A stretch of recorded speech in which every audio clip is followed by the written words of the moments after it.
Bismillahirrahmanirrahim. Assalamualaikum warahmatullahi wabarakatuh.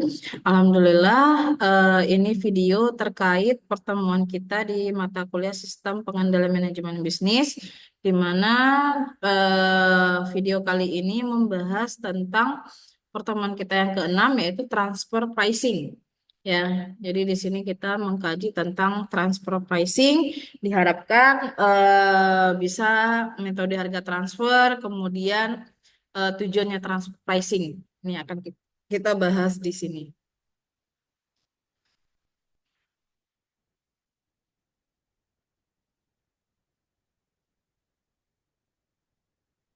Oke, untuk transfer pricing ya, ini adalah salah satu metode ya, metode untuk menentukan harga transaksi antara suatu entitas dengan entitas yang lain. Ya, bisa antara perusahaan dengan perusahaan yang lain atau antara divisi dengan divisi yang masih di dalam perusahaan itu juga. Ya, jadi menentukan penentuan harga. Nah, di konteks pengendalian manajemen ini punya peranan. Ya, nanti kita di sini.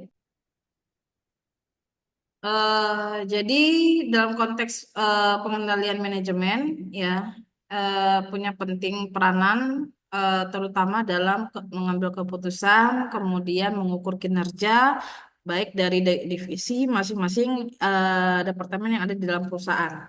Oke, langsung aja beberapa aspek dalam controlling di dalam perusahaan itu dilihat. Aspek yang pertama itu adalah sebagai ukuran kinerja. Jadi untuk mengukur kinerja suatu perusahaan, transfer pricing ini bisa kita gunakan ya, terutama jikalau antara misalnya ada perusahaan induk, perusahaan anak ya, untuk mengukur kinerja perusahaan anak ya, itu bisa menggunakan transfer pricing, kemudian juga antar divisi. Nah, itu balik lagi metodenya harus disesuaikan ya. Kemudian pihak manajemen bisa mengevaluasi berapa keuntungan atau efektif atau efisiennya suatu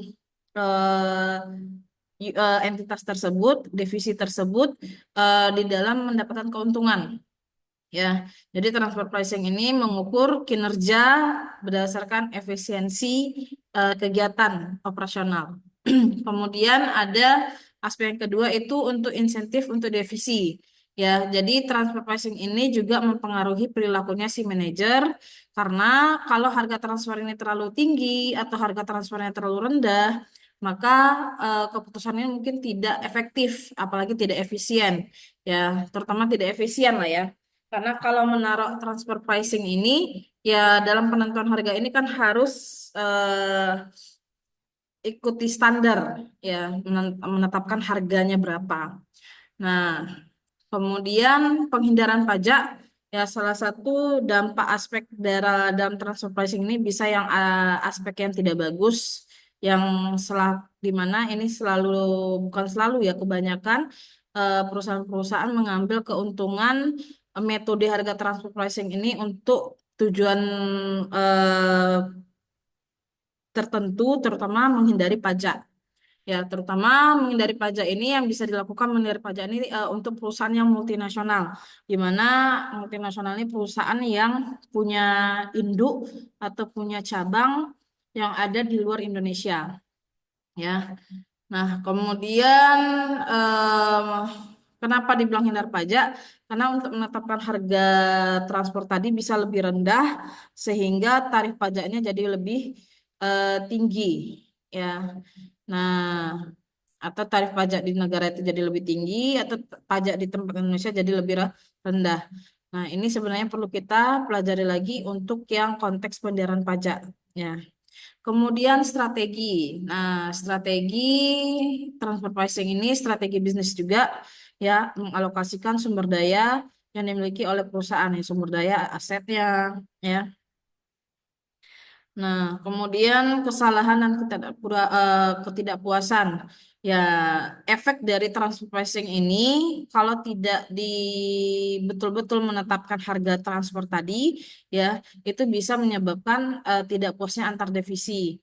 Ya, ini nanti bisa kita contohkan mengambil satu permasalahan artikel yang membahas tentang transfer pricing. Ya, Kemudian regulasi, ya. Jadi berbagai negara itu regulasi yang tentang transfer pricing ini berbeda-beda, ya. Tapi kebanyakan transfer pricing ini emang kalau udah antar negara untuk melakukan penghindaran pajak. Ya. Nah, intinya ya transfer pricing ini atau penetapan harga transfer, ya ini penetapan harga transfer. Nah, itu bisa mempengaruhi terutama dalam efisiensi, ya karena kecil menaruh harga itu akan membuat harganya semakin kecil, besar menaruh harga mungkin akan membuat itu semakin besar, ya. Nah, ini jatuhnya ke efisiensi, ya. Nah, kemudian eh, makanya perlu penetapan harga tadi ditetapkan dengan yang benar harga transfernya. Nah, langsung aja kita ke soal. Bukan soal ya, kajian artikel.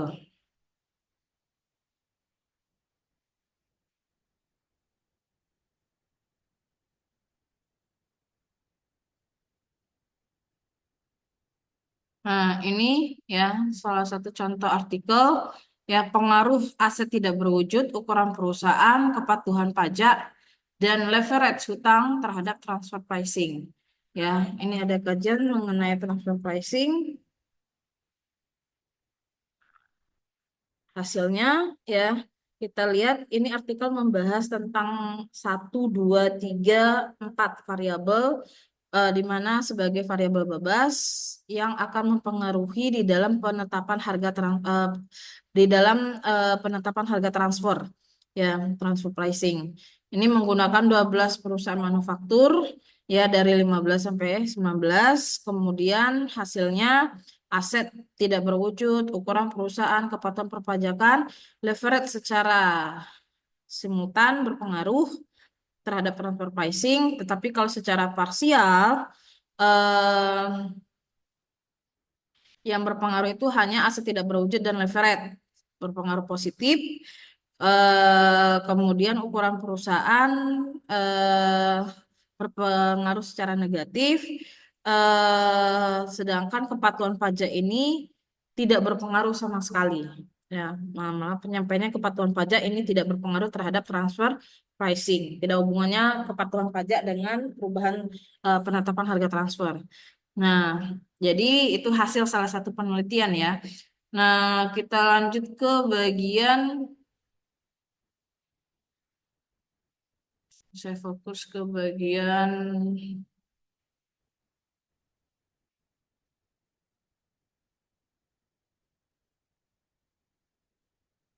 harga transfer ya. Nah, transfer pricing ya, menurut Horgan, Stratton, dan Sandem, ini instrumen yang digunakan memaksimalkan keuntungan dengan menentukan harga produk atau jasa suatu organisasi dalam perusahaan. Ya, namun transfer pricing ini sudah berkembang, prakteknya juga berkembang, ya sehingga tidak hanya satu perusahaan aja, bisa aja antar perusahaan. Ya, jadi bilangnya multinasional itu berarti ada di Indonesia, ada di luar Indonesia. Entah cabang, pusat ya. Eh, Kemudian eh kita lihat di sini transaksinya ada pihak berelasi, nilai transaksi setara dengan nilai transaksi dengan pihak yang tidak berelasi.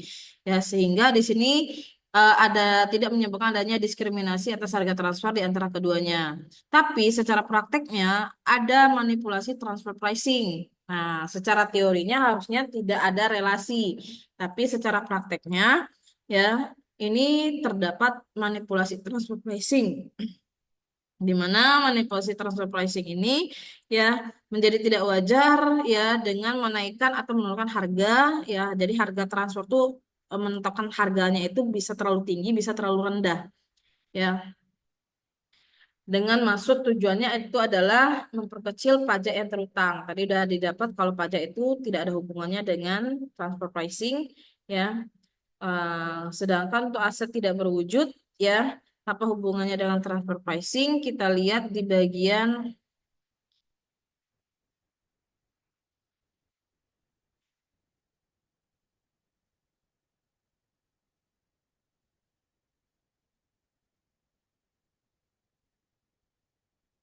Nih ya, aset tidak berwujud dapat digunakan untuk mengalihkan keuntungan antara perusahaan afiliasi dengan tujuan meminimalkan kewajiban pajak global dari grup multinasional. Ya, jadi hubungannya hubungan positif tadi ya. Kalau aset tidak berwujud, ya hubungan positif ini berarti semakin tinggi nilai aset tidak berwujud, maka eh, semakin tinggi juga eh, ngaruhnya ke dalam transfer pricing. Ya, hubungannya positif. Ukuran ini hubungannya negatif ya. Tadi hasilnya itu aset ya dan leverage berpengaruh positif ya berarti naik, maka naik juga transfer pricing perusahaan itu negatif, naik ukuran perusahaan kecil lah transfer pricingnya ya.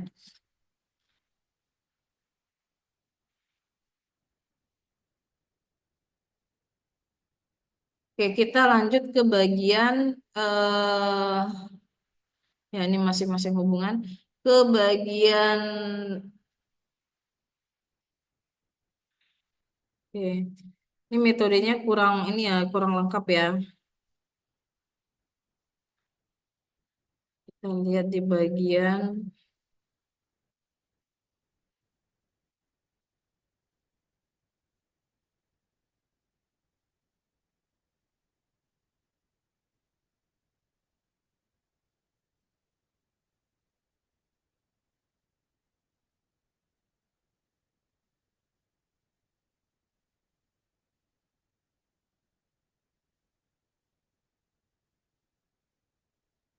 Ini artikel lain yang membahas transfer pricing karena tidak dijelaskan gimana pengukuran transfer pricing.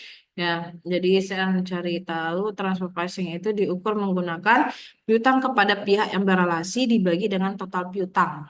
Ya, jadi untuk mengukur transfer pricing itu adalah nilai piutang ya, piutang yang berelasi dengan total piutang.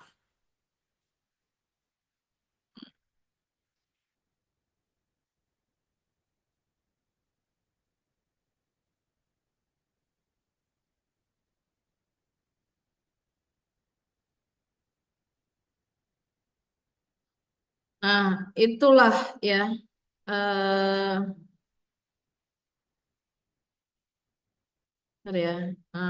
Nih hubungan ya antara variabel dengan transfer pricing. Kita lihat di sini kenapa bisa ukuran perusahaan ada hubungannya dengan transfer pricing. Ya, transfer pricing tadi kita lihat alat ukurnya itu adalah piutang yang berelasi dengan dibagi total piutang. Berarti berapa persentase dari piutang yang berelasi. Ya. Jadi di sini ukuran perusahaan itu ada faktor karyawan, penjualan ya untuk mengukur perusahaan itu banyak indikatornya ya. Jadi sehingga penggunaan ini bermaksud pajak terutama perusahaan dengan yang skala besar ya cenderung memiliki pengelolaan laba yang kecil karena minimnya dorongan dalam melakukan pengelolaan laba dibandingkan dengan perusahaan yang skala kecil karena perusahaan besar dianggap lebih kritis oleh pihak investor terutama yang berkaitan langsung dengan risiko investasi ya. Jadi intinya ada hubungannya pengaruh negatif ini ya, ibaratnya semakin besar perusahaan, maka semakin kecil keinginan perusahaan untuk melakukan transfer pricing. Ya, semakin kecil terjadi transfer pricing. Ibaratnya perusahaan yang berskala besar ya, itu hubungannya dengan pihak berelasi itu semakin kecil. Itu dia ya. Nah, sedangkan perusahaan yang skala kecil itu pasti mempunyai hubungan yang ada relasi dengan pihak lain. Ya punya relasi pihak lain sehingga semakin kecil perusahaan maka nilai transfer pricing-nya itu tinggi. Nilai piutang dengan pihak relasi lainnya itu tinggi. Nah, kita lihat dari kepatuhan pajak. Kalau dari kepatuhan pajak ini logikanya ya atau teorinya eh, transaksi antara pihak berrelasi mempunyai tarif pajak berbeda yang berpeluang cukup besar untuk melakukan praktek manajemen fiskal. Ya, praktek manajemen fiskal, praktek penghindaran pajak, ya, laporan pajak. Jadi, keputusan penetapan transfer pricing ini digunakan untuk memaksimalkan keuntungan dan meminimalkan pajak global. Jadi, kepatuhan pajak ini eh, akan melihat seberapa berdampaknya kah hubungan relasi ini dalam mengurangi nilai pajak. Ya, nah, mengurangi nilai pajak salah satunya itu adalah membuat laba itu kecil. Nah, ternyata tidak ada hubungan membuat laba itu kecil. Ya, jadi logikanya penghindaran pajak ini dengan cara membuat laba kecil, maka transfer pricing-nya ini kecil. Ternyata hubungannya tidak ada berpengaruh sama sekali. Ya. Kemudian leverage dan transfer pricing. Ya, leverage ini kita tahu ini adalah hutang. Apa hubungan hutang dengan hubungan pihak yang berrelasi? Ya, piutang dengan pihak yang berrelasi. Nah, jadi eh, kita lihat di bagian teori yang semakin banyak perusahaan yang membiayai dirinya sendiri dengan hutang, maka semakin rendah beban pajaknya. Ya, ini membuktikan bahwasannya pembiayaan hutang memiliki hubungan positif dengan penghindaran pajak. Nah, maka disebutlah bahwasanya leverage berpengaruh positif terhadap transfer pricing. Ya, ini lumayan sedikit mengambil data dari bursa efek ya. Nah, tapi nggak ada masalah. Ya, ini bisa kita pakai ya ke referensi ini untuk membuat artikel di mata kuliah ini. Mungkin ini saya rasa juga kurang lengkap kalau kita kaji hanya cukup satu atau dua artikel. Ya, mungkin di kelas nanti kita bahas lagi terkait artikel-artikel lain yang membahas tentang transfer pricing.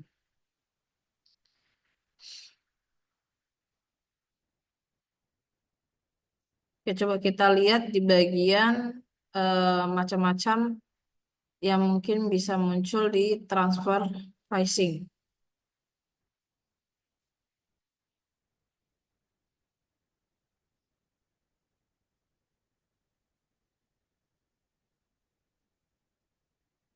Nah, jadi di sini transfer pricing ya, artikel-artikel yang mempengaruhi di transfer pricing itu ada dari, kalau saya ambil dari sejak 2021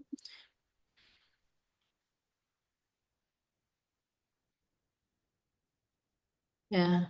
Nah, ini dia AI di dalam transfer pricing, opportunities and challenge for tax authorities. Ya, kemudian ada what do we know about transfer pricing? Ya, ini membahas tentang bibliometric analysis literatur ya. Kemudian transfer pricing and profit shifting. Ya, ini evaluating the effectiveness of OECD guidelines in curbing tax avoidance ya dalam penghindaran pajak. Kemudian ada contoh artikel juga mengangkat optimizing corporate tax strategies ya, strategi pajak, optimasi strategi pajak and transfer pricing places to improve financial efficiency ya dalam mengimprove ke efisiensi kinerja keuangan. Kemudian di sini juga ada membahas penghindaran pajak dan transfer pricing di dalam multinasional digital. Ya, ini policy evaluation. Kemudian ada juga transfer pricing ya. Terhadap transfer pricing, faktor-faktor transfer pricing ini ada profitabilitas, debt covenant, mekanisme bonus. Ya, ini juga bisa kayaknya juga diangkat. Ya, kemudian di sini juga ada tunneling insentif, mekanisme bonus, leverage, keputusan perusahaan melakukan transfer pricing pada perusahaan manufaktur. Saya rasa ini adalah contoh artikel data sekunder ya yang masih bisa kita tiru. The impact factor of tangibles, intangibles of control transaction on economy performance ya di dalam ekonomi, kinerja ekonomi. Capital and risk in the tax system. Ini enggak ada, aneh ada bahas tentang controlling transaksinya pakai transfer pricing ya. Nah, coba kita lihat lagi contoh dari permasalahan yang terjadi transfer pricing yang pernah diangkat. eh Utility of cycle of money with and without the escaping saving. Ini mungkin pembahasan teori ada tentang transfer pricing. Kita lihat lagi Theory of Cycle of Money. Saya rasa ini perlu kita pelajarin ya. Ini jurnal internasional ya. Kemudian velocity. Dejavu kita dengan kata velocity ya. The velocity of escape, saving, and velocity of financial liquid and mixed saving of cycle of money. Ya, saya rasa untuk transfer pricing ini tidak hanya membahas, ada juga escape saving, cycle of money. Ya, ini perlu kayaknya kita ininya pelajari lebih dalam. Theory of cycle of money. Ya, saya rasa untuk pertemuan berikutnya kita akan kaji tentang cycle of money. Oke, mungkin itu aja lah ya yang kita lihat. Ini sebenarnya artikelnya sudah artikel internasional ya, beberapa internasional yang bisa kita buka yang gratis itu sudah muncul di Google Scholar. Kita lihat satu lagi, ya ini udah dapat kita satu poin untuk cycle of money ya. Nah, pembahasan tentang transfer pricing. eh ini case di Costa Rica, Index of the Cycle of Money. Ya, cycle of money considered financial liquidity with minimum excess saving. Ya, ini pembahasan semua transfer pricing, tapi istilah yang dipakai untuk mengukurnya adalah cycle of money.